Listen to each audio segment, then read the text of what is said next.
Hello friends, नमस्कार। तो आज चलिए हम मैट्रिक और इंटर में कितना पर पास होता है, आज मैं इसे समझाने वाला हूँ। तो जैसा कि आप लिखा हुआ देख रहे हैं, पहला में जो आपका है फर्स्ट, दूसरा में आपका है सेकंड और तीसरा में आपका है थर्ड। और जो इन तीनों में जो नहीं होते हैं, है ना, वो क्या होते हैं, फेल।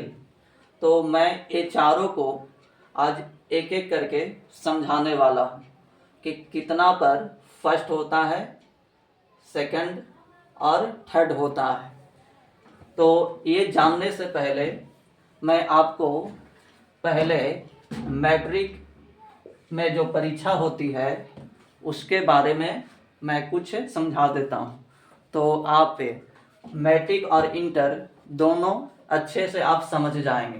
तो जैसा कि आप लिखा हुआ देख रहे हैं, मैट्रिक में कुल कितने विषय की परीक्षा होती है। तो सबसे पहले आप ये जान लीजिए कि मैट्रिक में आपका कुल 6 विषय की परीक्षा होती है, जिसमें से पहला आपका मैथ, दूसरा आपका science, social science, Hindi, Sanskrit और इंग्लिश है। तो इन सभी विषयों की परीक्षा जो होती है 100 मार्क का होता है, 100 नंबर का होता है।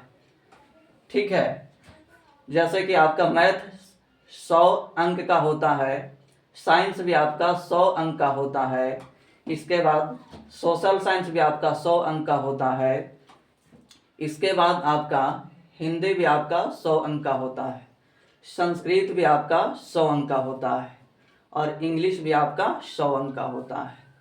तो इन 6 विषयों में जो हमें पास मार्किंग निर्धारित किए गए हैं, जो प्रत्येक में आपका 30-30 मार्क है। अगर ये 6 विषयों में आप 30-30 नंबर लेकर आ जाते हैं, 30-30 नंबर, तो आप पास कहलाते हैं। और ये आप 5 विषयों को ही इसमें जोड़ा जाता है। इंग्लिश का इसमें जो नंबर होते हैं नहीं जोड़ा जाता है। ठीक है, और 2 विषय आपका साइंस और सोशल साइंस जो है, इसमें आपका 20 नंबर का प्रैक्टिकल होता है। तो ये आप जानते ही होंगे, ये भी आपका 20 नंबर का प्रैक्टिकल होता है। तो एग्ज़ाम आपका 80 नंबर का ही ये दोनों का होता है। तो अगर ये 5 विषयों में आप अगर देखें कि पास मार्किंग 30-30 नंबर है, तो आपका कुल नंबर 30 बचे 150 हो जाता है। 30 बचे 150।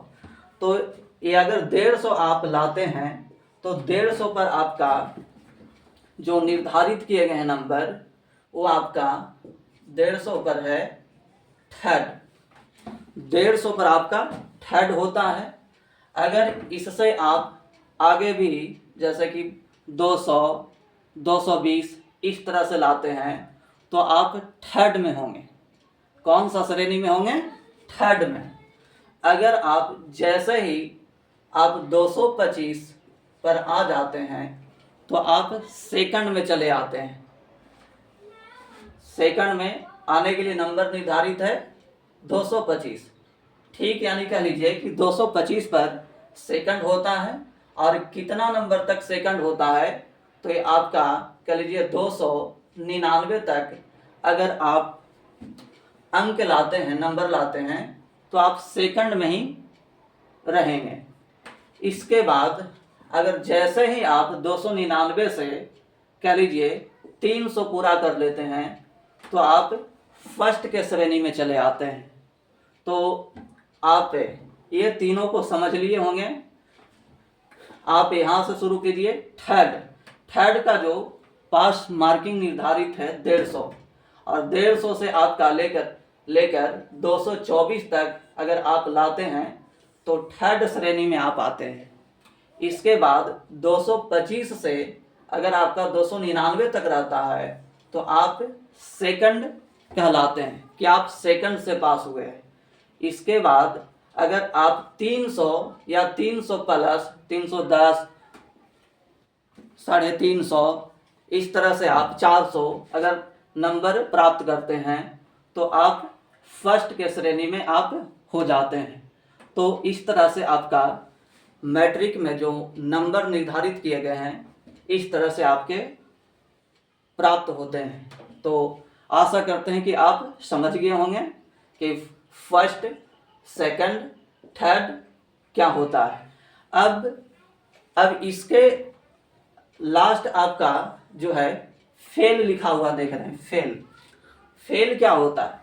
जो इन तीनों श्रेणी में नंबर प्राप्त नहीं करते हैं, कहने का मतलब 150 से आप कम नंबर में रह जाते हैं तो आप फेल हो जाते हैं।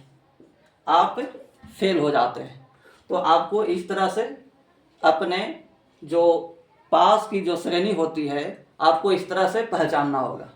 ठीक है, तो मैं आशा करता हूँ कि आप अच्छे से समझ गए होंगे। Thank you so much.